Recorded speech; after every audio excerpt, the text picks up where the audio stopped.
Frumoși mei vărsători, ce faceți, dragilor? Astăzi facem etalarea pentru luna martie, etalare generală, facem crucea celtică, așa că hai să vedem cum arată această nouă lună sau primă lună de primăvară pentru voi, ok? Încep să cadă cărțile. Agitație multă pe la toate zodiile am văzut în această lună.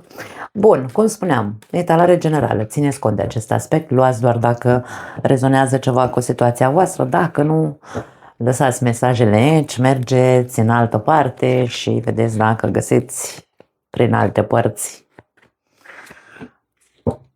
mesaje. Energia ta, 8 de bâte. 8-ul de bâte este o energie de, hai să o numim, de exaltare, este o energie de dorință de mai mult, de creștere, o viziune înaltă, o viziune de viteză, vreau să ajung undeva, vreau să fac ceva, am multe de spus, am multe de, nu știu, de pus pe piață cumva, da?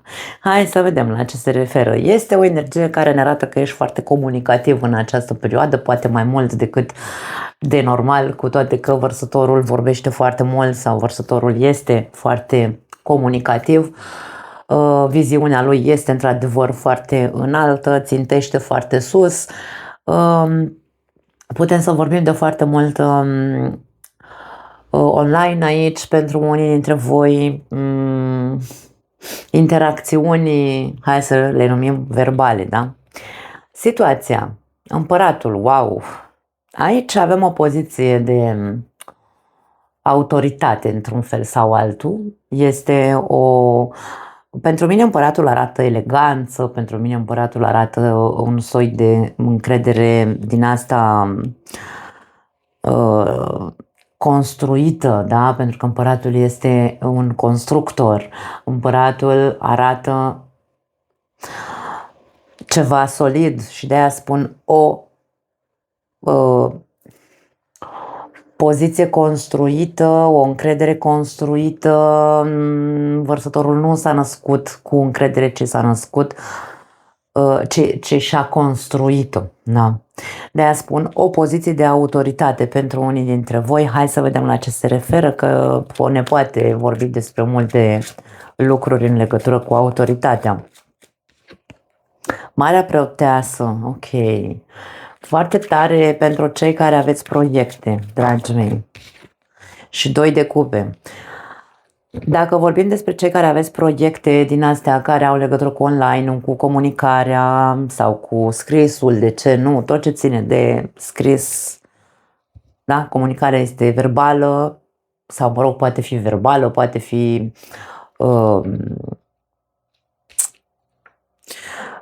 scrisă și așa mai departe. Aici vedem o colaborare pe care o vei avea din punct de vedere al acestui drum, această călătorie de comunicare are legătură cu spiritualitatea sau cu autocunoașterea sau cu a structura,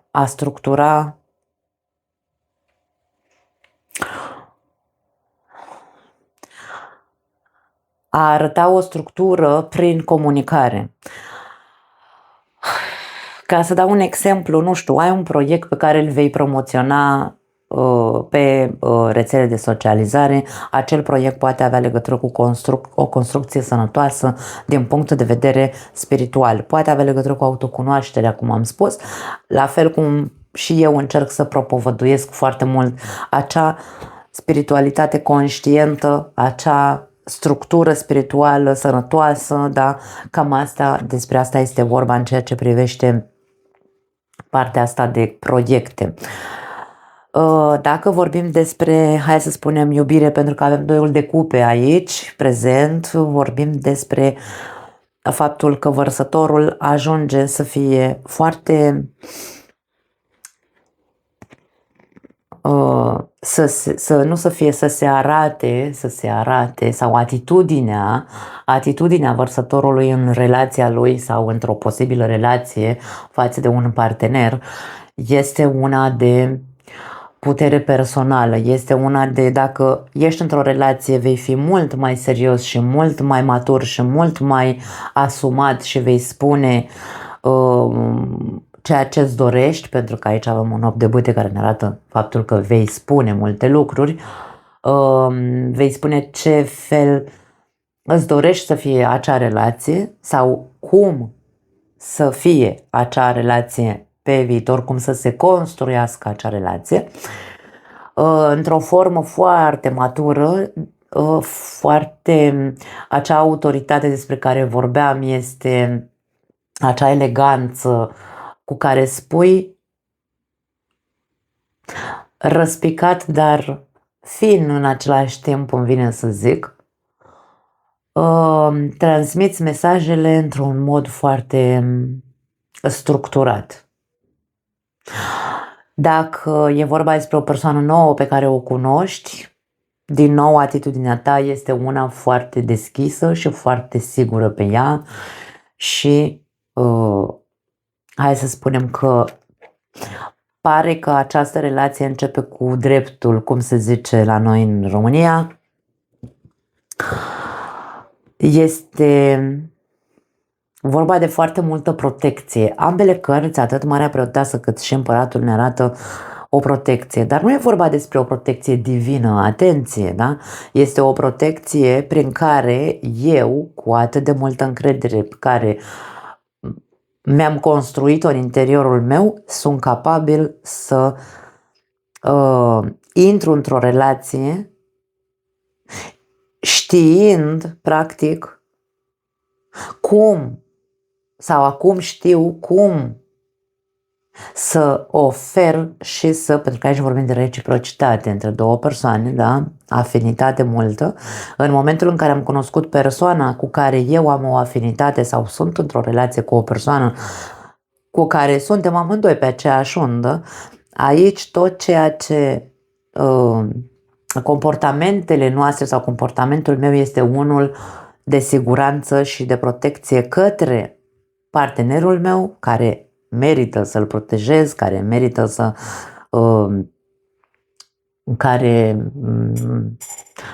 în care eu știu că ambii protejăm această relație, da? Ambii suntem maturi ca să facem ca această relație să funcționeze. Asta este imaginea acestei combinații, să zicem așa. Din punct de vedere mental, ce gândești tu? Avem un 9 de cupe aici, din nou vorbim despre încredere, vorbim despre persoane care sunt foarte încrezătoare și foarte optimiste. Aici e ca și cum autostima ta este la nivel înalt în această perioadă, dorințele tale sunt cele care contează cel mai mult. Nu aș spune că este vorba despre egoism în niciun caz, sau cel puțin nu acel egoism care se propovăduiește ca fiind urât. Marele Preot, din nou altă carte de protecție aici și de familie și 4 de spade. E ca și cum în mintea ta, hai să zicem așa, dorințele tale devin realitate după o foarte mare perioadă în care ți-ai bătut capul probabil în alte relații, în care poate tu ai fost matur în acele relații, dar celelalte persoane din trecutul tău nu erau pe aceeași undă, însă aici vedem că ești cu cineva pe aceeași undă. Dacă vorbim din punct de vedere al proiectelor, aici dorințele tale de a construi din nou, aici avem ceva în mod tradițional, adică sau legate de familie, legate de persoane, legate de relații.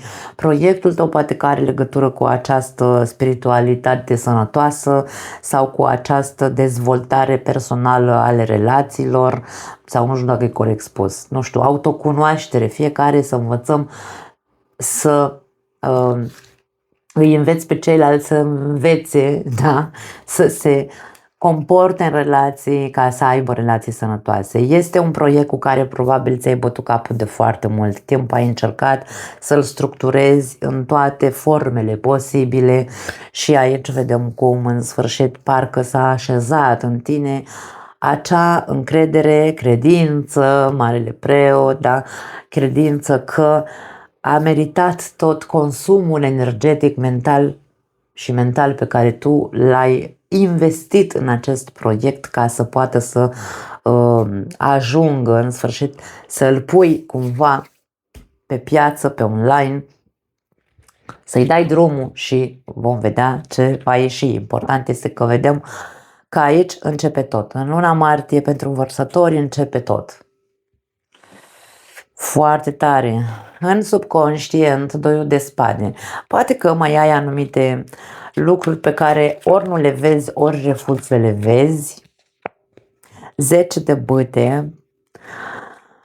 Acum, partea subconștientă de foarte multe ori ne arată ceea ce avem noi așa, hai să numim implementat. Tot ceea ce există acolo într-un sertăraș în subconștientul nostru, câteodată avem acces la acel sau ne dăm voie să intrăm pe acea ușiță în care ascundem anumite lucruri care în viața de zi cu zi ne deranjează și nu prea vrem să deschidem ușițele alea, da?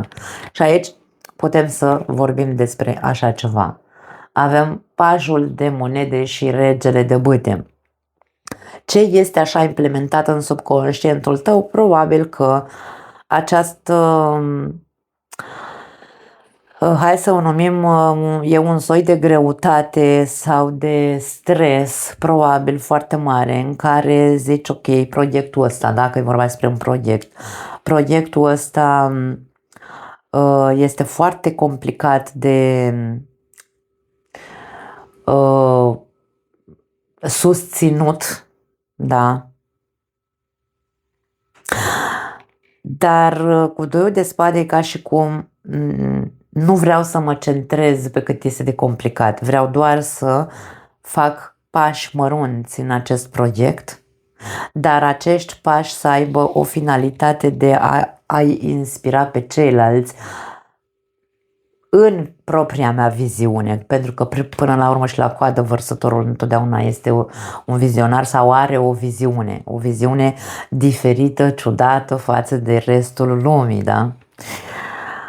Din punct de vedere al relațiilor sau a iubirii, să zicem așa, ceea ce vedem este că în subconștient încă există sertărașe care te țin într-un soi de gardă, într-un soi de, nu l-aș numi anxietate, da? Nu aș numi anxietate necesar, neapărat, dar un soi de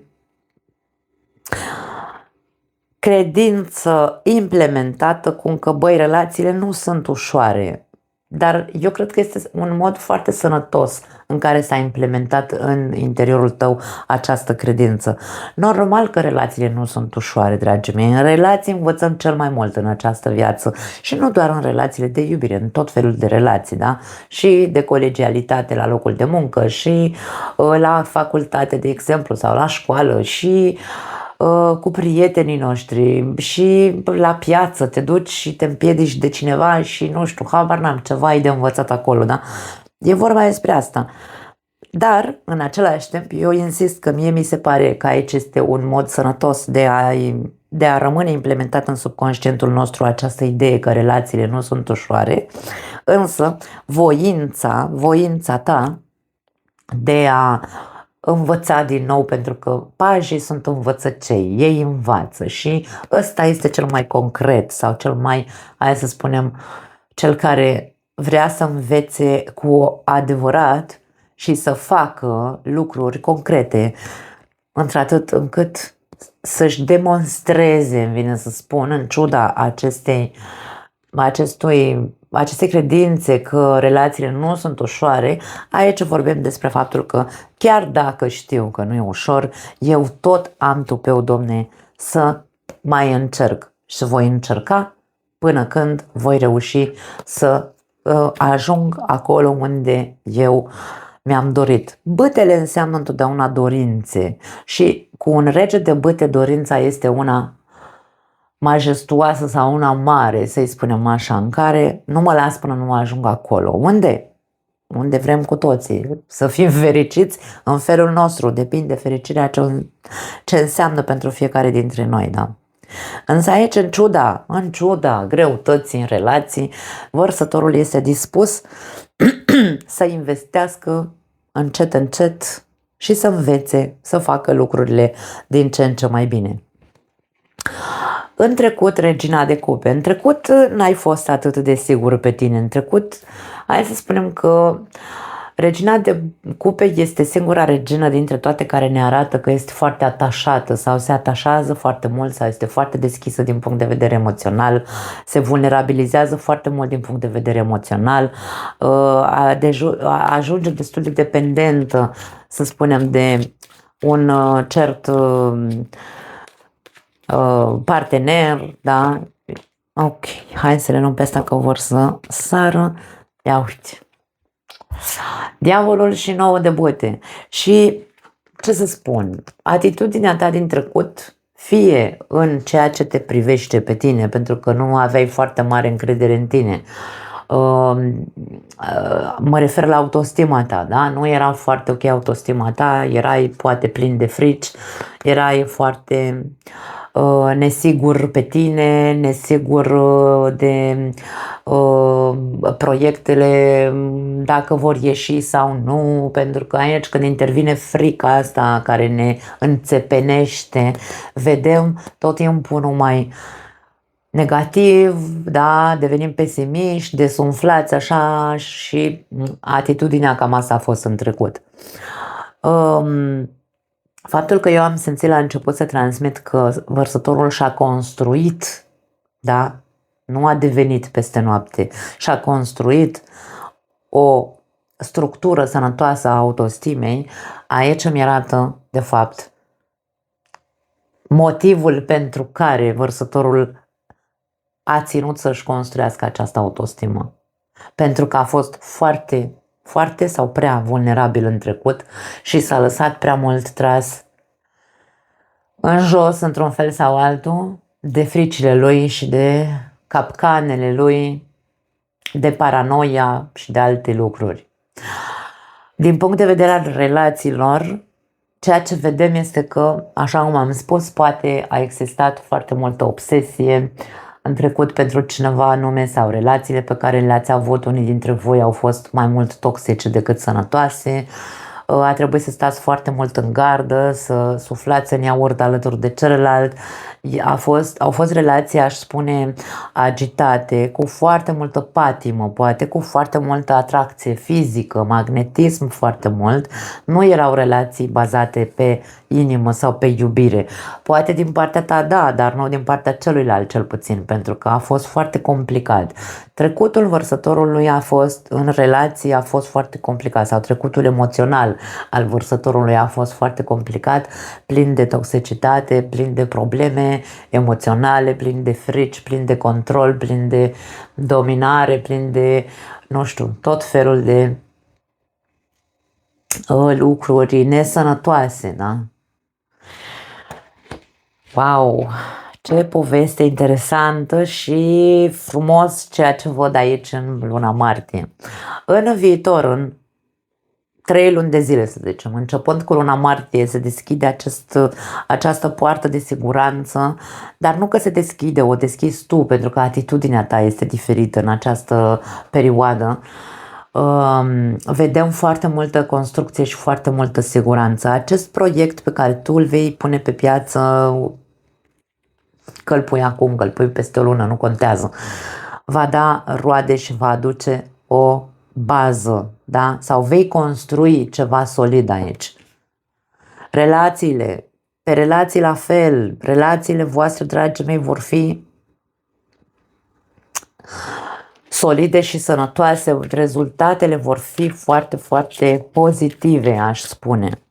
2 de bâte, multe planuri și foarte multă dorință de mai mult, dorință de mai bine, dorință de construcție, wow, foarte mult, wow, cea mai tare etalare a voastră, foarte multă mândrie, e ca și cum de acum în 3 luni de zile, tot ceea ce tu vei face, bineînțeles aici când vorbim despre maturizare, persoane asumate, aici nu vorbim despre alte categorii de vărsători, aici ne arată exact imaginea vărsătorului bine construit, da?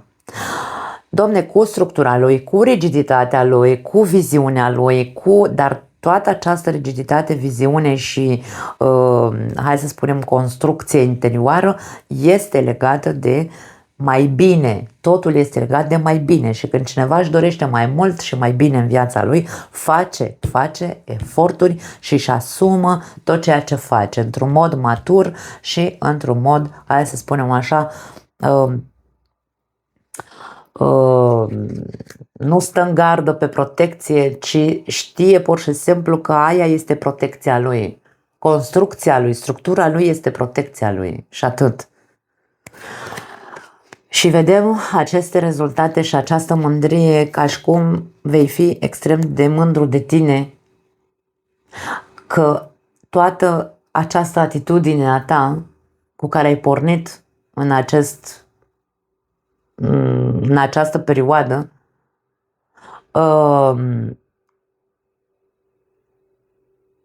rezultatele pe care le vei obține nu le vei obține pentru că îți cad din cer, ci pentru că tu ai făcut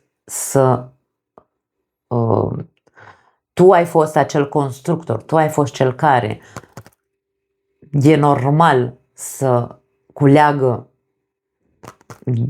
hai să spunem, lucruri pozitive și solide, atâta timp cât atitudinea este una matură, investiția este una pozitivă, da?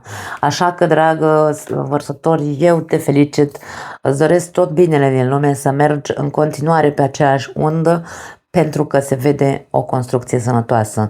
Poate că în următoarele 3 luni de zile, pentru unii dintre voi se bifurcă acest proiect, se bifurcă această evoluție a relației, din ce în ce se deschide o altă cale, ca și cum dacă acum investesc în acest proiect sau în această relație, peste 3 luni de zile relația devine și mai serioasă, proiectul este și mai serios și aici se bifurcă și văd o altă cale și o să-mi doresc să deschid o altă cale, ca și cum vei avea 2 drumuri sau 2 proiecte.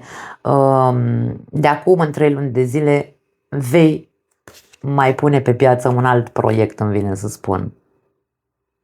Wow! Foarte tare! Provocarea este să investești. 7 de monede este cartea răbdării sau, mă rog, a celui care are răbdare să se coacă roadele. Este cartea celui care așteaptă, dar nu în soi de așteptări. Nu ești provocat să nu-ți faci, da? Să nu ai așteptări, dar în ce sens? Să nu încerci tu, într-un fel sau altul. Această carte ne spune că nu ai cum să aștepți să iasă pere dacă tu ai pus în pământ cartofi, da? Deci, când știm ce investiții facem, că e și o carte de investiții, când știm ce investiții facem și cât este de structurată personalitatea noastră, relația noastră, încrederea noastră, nu știu, proiectele noastre, da? Rezultatele, e o carte de rezultate, de culegeri de roade, rezultatele nu au cum să fie, hai să le numim negative. Vedem că rezultatele nu sunt negative, însă ești provocat să ai, hai să spunem așa, răbdare. Dă-ți voie, timpul este foarte important, dă-ți voie să lași ca aceste proiecte să aibă, hai să spunem, să prindă rădăcini ca să vezi rezultatele. Că proiectul e relația, că proiectul este un proiect, că nu știu, nu contează, da? Ideea este, tu continuă să investești, ești provocat să continui să investești în ceea ce tu creezi aici, credință multă, și în același timp să întreții acea investiție, da? Să continui să investești, pentru că e ca și cum, ok, eu investesc în relația mea, Dar nu investesc doar acum, eu trebuie să investesc tot timpul în relația mea, da? Investesc să pun pe piață un proiect, însă acel proiect trebuie să-l desfășor, pentru că de-aia avem aici ambițiosul, trebuie să uh, uh, îl fac în așa fel încât să ajungă la cât mai multe persoane sau să fie atractiv în ochii celuilalt și așa mai departe. Deci este o investiție continuă. Ești provocat să continui să investești în ceea ce începi să investești acum, în luna martie, da? Ok. Moartea și 7 de bâte. Dacă provocarea este să știi să investești în continuare, să știi să aștepți, să ai răbdare, să nu te grăbești și așa mai departe, rezultatele pot fi foarte, hai să spunem, o schimbare foarte sau schimbări care se vor vedea foarte mult, schimbări care vor rupe ce? Vor rupe, pentru că moartea rupe, cartea Moartea este Pluto, Pluto care se află la voi acasă, în Vărsător, care rupe ce? Limite, rupe paradigme, rupe... Deci aici este un soi de, ești provocat să continui să investești pentru a transforma și a rupe toate ușile, toate limitele pe care le-ai avut și tu în interiorul tău, toate fricile, de ce nu? Moartea este o carte care ne provoacă foarte multă frică, schimbările radicale nu sunt ușor de digerat, dragii mei, sau asumarea, pentru că e multă asumare aici cu împăratul, asumarea unor proiecte, unor investiții, nu este ușoară, pentru că știm că atunci când investim, este clar că investiția noastră va aduce modificări sau schimbări în viața noastră. Când investim într-o relație, frica noastră cea mai mare este să ne vulnerabilizăm în fața partenerului. Dar cum pretindem să investim într-o relație? Dar aici vedem asumare, deci aici nu e vorba despre asta, dar nu știu de ce simt să transmit acest mesaj, poate cineva are nevoie să-l audă. În momentul în care investesc într-o relație și frica mea cea mai mare este să mă vulnerabilizez emoțional în fața acelei persoane, acea vulnerabilizare, acea frică, dacă reușesc să o depășesc, pentru că e o frână aici, dacă reușesc să o depășesc, îmi va rupe foarte multe, hai să le numim așa,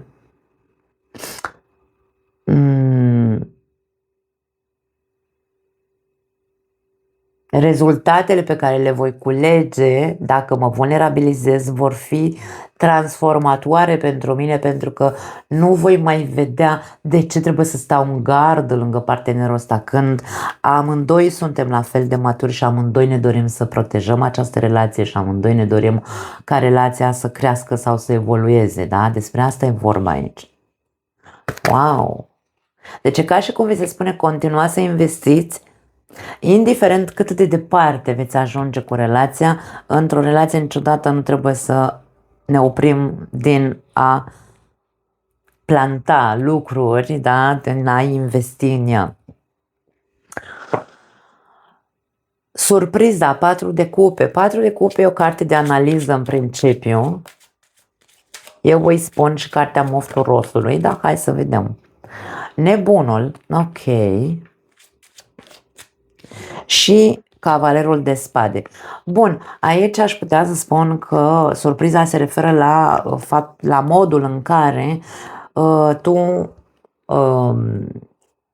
ar trebui să analizezi ce? Analizezi atitudinea și nerăbdarea ta. Ei bine, la fel ca, hai să spunem așa, această energie arhetipală a Vărsătorului, cum este pe a face mult, aici e no limit, mult no limit, așa cum am vorbit în descrierea arhetipului Vărsătorului.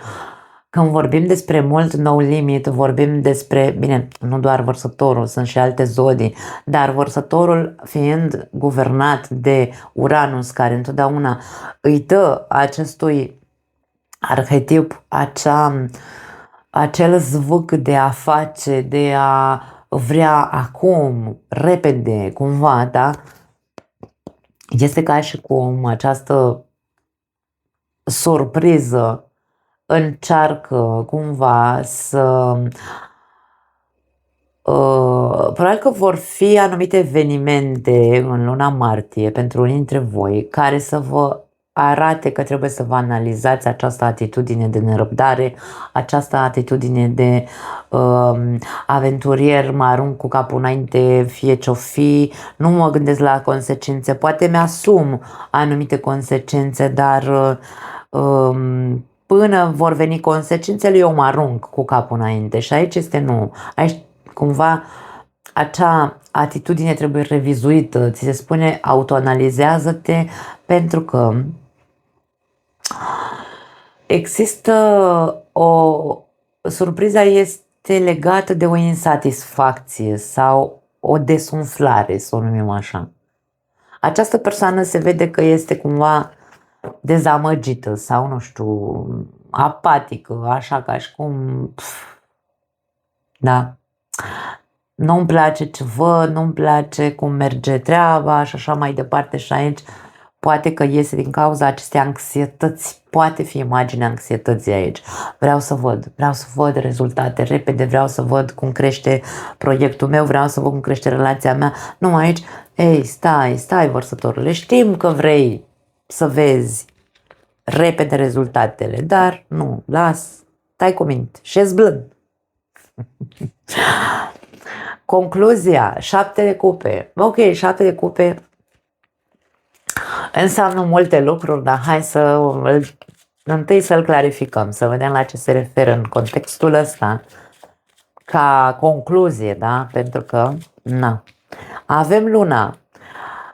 Ok, aici e treaba cu iluziile. Și 8 de cupe.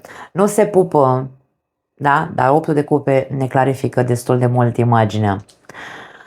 Nu se pupă, dragii mei, această atitudine de încredere pe care o văd, această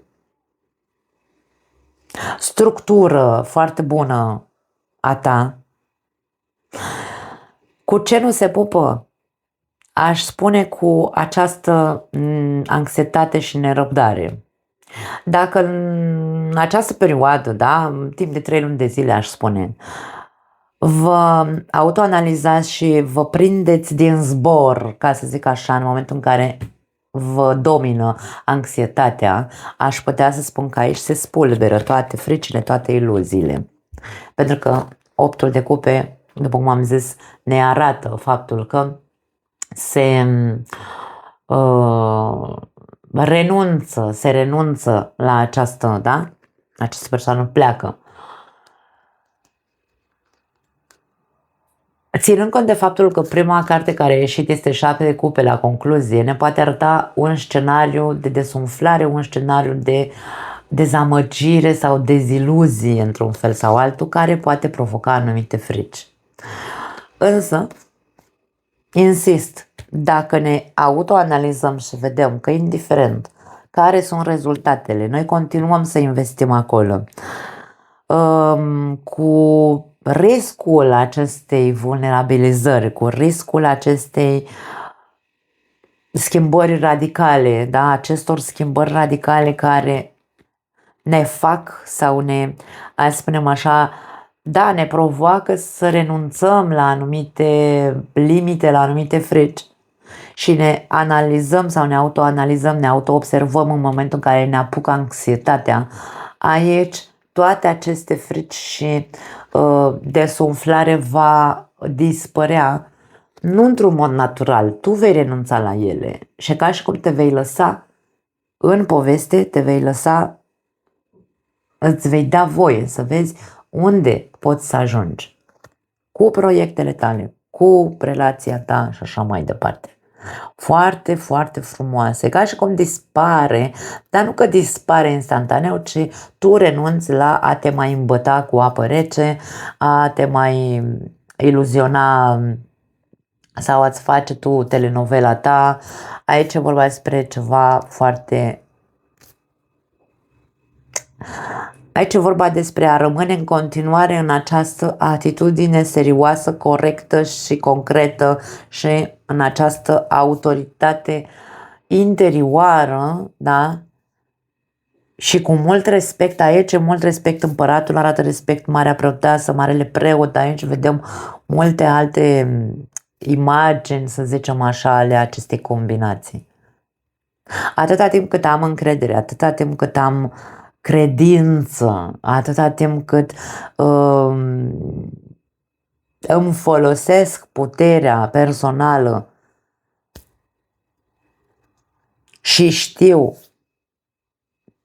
despre ce vorbesc, știu ce îmi doresc, știu cum să investesc, știu că trebuie să continui să investesc. Toate aceste atitudini vor da rezultate benefice și nu mă vor mai lăsa să intru în filmele imaginației mele care mă sufocă și mă duce, poate de multe ori mă duce în eroare, pentru că în trecut poate că am făcut alegeri greșite din cauza faptului că m-am lăsat dusă de telenovela mea proprie. Și atunci știu și zic, băi, nu mai fac ce am făcut în trecut. Da? De-aia e foarte frumoasă instalarea voastră. Wow! Dragii mei, ce să zic? Doamne ajută să fie pentru cât mai mulți dintre voi. Vă pupăcesc. Ne vedem data viitoare. Ciao!